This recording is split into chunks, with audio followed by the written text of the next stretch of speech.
that's Dr. Rebecca Barrett-Fox, your professor for Sociology of Gender. This week in class, we're focusing on gender socialization, the process by which our culture and society pass values, norms, behaviors, and thinking about gender along to the next generation. Gender socialization happens in a variety of ways. For example, has the following ever happened to you? A parent tells you that some behavior you're engaging in isn't appropriate for people of your gender, like, Rebecca, sit like a lady, or Rebecca, that attitude does not behoove a young lady, or Rebecca, sassiness is unbecoming in a young lady. I don't imagine that I'm the only one of us who has spent much of their childhood wondering who this young lady I was being compared to was, or how I could get my hands on her to punch her in the nose. This is explicit instruction. You're being told exactly what to do and what not to do. And while this is powerful, especially when it comes from our parents, most of our socialization is actually a lot less obvious. For example, we compare ourselves to our peers, learning gendered expectations from them. We want our peers to like us, so we behave in ways that we anticipate will impress or please them. These are gendered too, because the larger world tells us what boys and girls will like.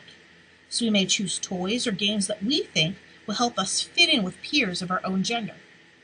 Marketers know this and exploit it, drawing heavy distinctions between what's for girls and what's for boys. Let's take a look. For most of its history, Lego made non-gender specific toys. That is, even if Legos were more popular among one gender than others, the Lego company didn't go out of its way to create gendered markets. Here's an image from a Lego ad from 1981. You can see a red-haired girl with two braids down her back, wearing a striped shirt and pants. In her hands is a Lego creation of some kind.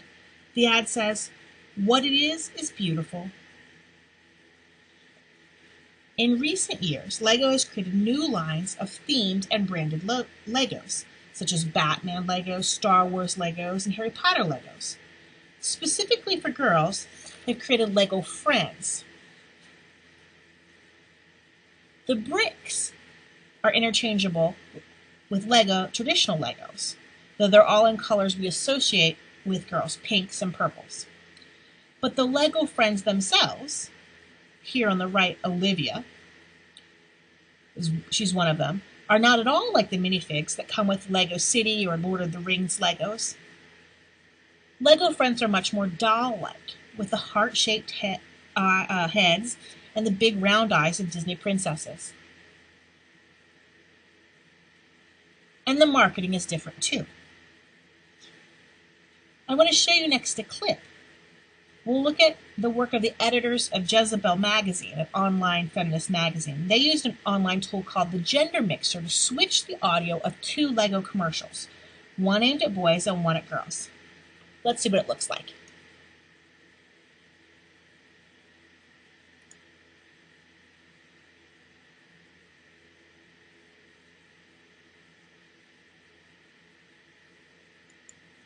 New from Lego Kingdoms. The king is off in his carriage. Watch out! The Dragon Knights want to steal the treasure.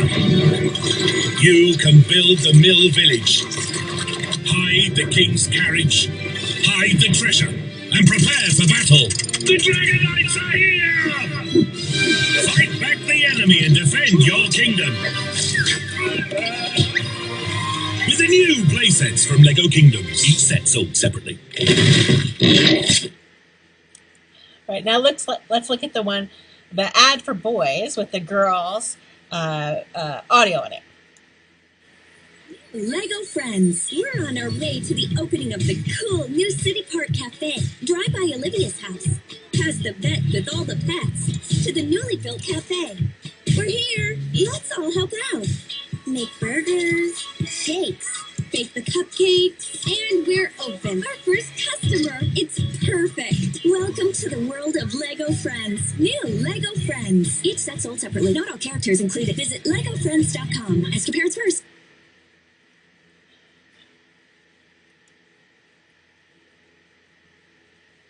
Jezebel's switch of audio lets us see and hear how differently Legos treat boys and girls, and what they expect boys and girls to like. So Lego friends spend their time cooperating, being friendly, baking, and shopping.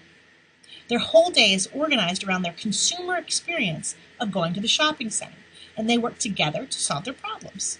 In contrast, the Lego Kingdom characters are on a quest, which is a really typical way of engaging boys in play. A quest to conquer something, steal the treasure, and along the way, defeat the enemies. Lego Friends ends with a group hug. The knights in Lego Kingdom, they end with a hammer smashing something. These messages tell us what we expect from boys and girls, but in sending these messages to kids, we're actually creating those desires in them. That is socializing them to play in particular ways. We can resist that socialization, though doing so comes at a cost. If we don't fit in, we may be ostracized by our family or peers. If we stray from our society's norms, we might end up in a jail or a mental institution.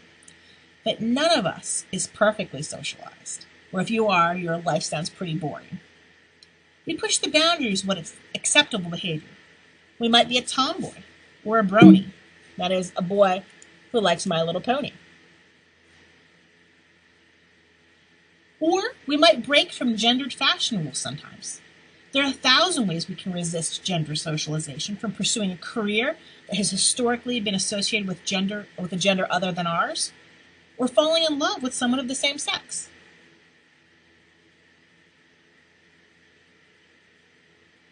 Socialization never stops, though it's most powerful during our childhood and youth. This is, of course, one of the pleasures of old age. You care less about what your culture tells you ought to be doing. In Jenny Joseph's poem, A Warning, the speaker thinks ahead to a time in her life cycle when she won't have to follow the rules about what's appropriate behavior for a girl or a woman.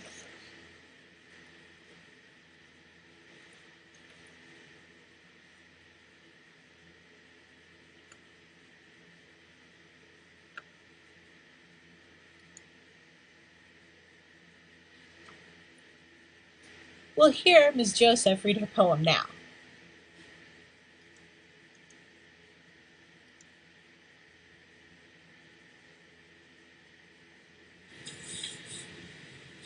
Warning.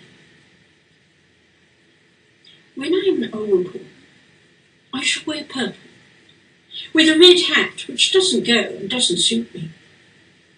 And I shall spend my pension on brandy and summer gloves and satin sandals, and say we've no money for butter.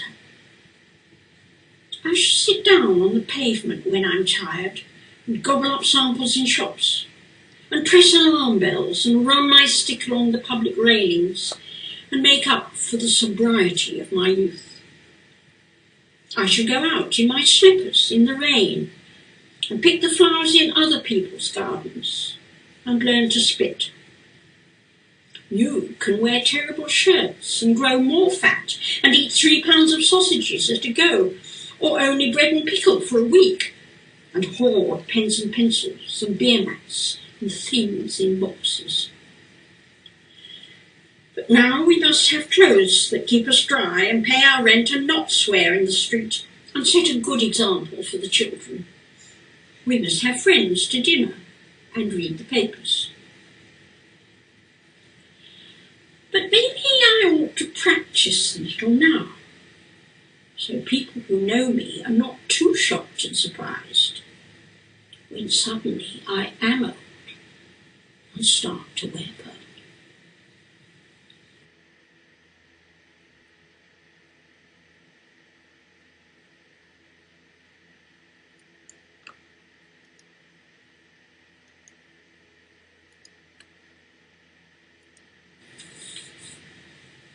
Warning.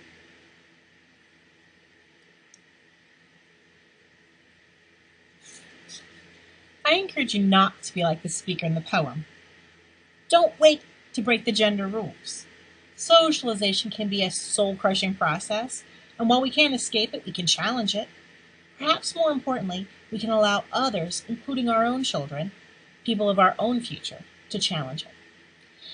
This week, as you engage in the material for our course, if you have any questions about what you read or what you watch, please let me know.